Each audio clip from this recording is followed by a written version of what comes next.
Tapi Yakub, dia seorang yang suka tinggal di kemah. Artinya dia mau dididik, dia mau diajar, dia mau suka dengan persekutuan. Dia pengen tahu banyak rahasia-rahasia kebenaran. Yang paling penting, Yakub mau dididik, mau diajar. Nah, kedua hal ini menghasilkan orang yang punya ujung yang berbeda. Yang satu akan makin lama makin menjauh. Yang satu lagi makin lama makin mendekat dengan Tuhan.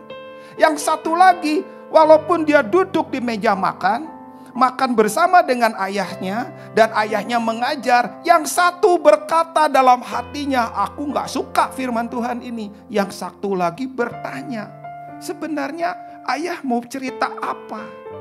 Ayah mengatakan apa? Rahasia apa yang ayah punya? Itulah pertanyaan Yakub kepada Ishak. Sampai Yakub tahu betapa berharganya hak kesulungan.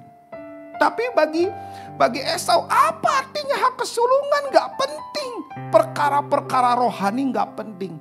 Duduk di meja makan dengan orang yang bercerita punya dua respon. Hari ini juga sama. Ketika saya menyampaikan kebenaran ini, ada dua respon. Yang satu, saya pengen tahu kebenaran lebih jauh. Yang satu lagi, apaan khotbah kayak gini, saya gak suka. Mungkin ada orang yang suka, coba pengen tahu.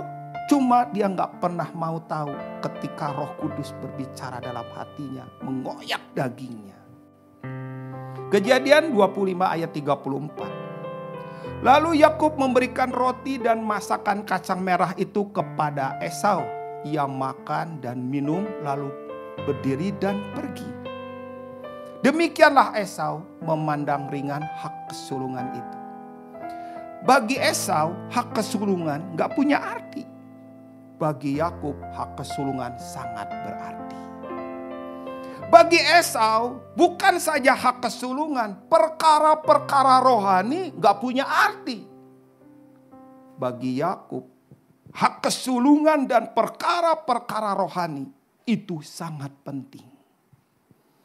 Bagi Esau gak ada artinya perjanjian Abraham dengan Allah, gak ada artinya buat dia. Bagi Yakub perjanjian Abraham dengan Allah, perjanjian Ishak dengan Allah akan dilanjutkan perjanjian Yakub dengan Allah. Makanya kita mengenal ada Allah Abraham, ada Allah Ishak, dan Allah Yakub. Gak pernah ditulis, dan Tuhan juga gak mau ditulis Allah Esau. Gak pernah. Perkara seperti ini adalah hal yang serius. Perkara yang harus kita pilih. Bahkan itu bertentangan dengan daging kita, bertentangan dengan kehendak kita. Ketika kita nggak mau memilih atau kita menolak apa yang menabrak, yang mengoyak dan yang menghancurkan kedagingan kita, maka lihat ujungnya kekristenan kita akan menjadi seperti Esau. Saudara, ini hari-hari terakhir. Kita nggak punya waktu banyak.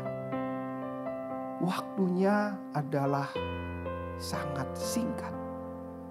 Akan ada waktu yang besar di depan. Ada hal-hal yang gak pernah kita duga di depan. Ada gejala-gejalanya sudah makin kelihatan, tanda-tandanya makin jelas. Lalu apa yang terjadi dengan kekristenan kita? Kalau kekristenan kita ujungnya menjadi Esau, serem. Saya katakan serem. Pertobatan, kesempatan Roh Kudus berbicara, templakan Roh Kudus harus kita punya. Pertobatan itu penting. Ketika kita mulai menyimpang, ketika kita mulai belok kanan, belok kiri, ketika kita menjauh dari Tuhan. Pertobatan yang mengembalikan kita kepada Tuhan. Hanya pertobatan. Pertobatan di dalam. Ketika Tuhan tunjukkan sesuatu dan kita nggak sesuai, pertobatan. Tapi kalau hatinya kering, hatinya hambar, hatinya dingin, gak pernah ada pertobatan. Itu perbedaannya.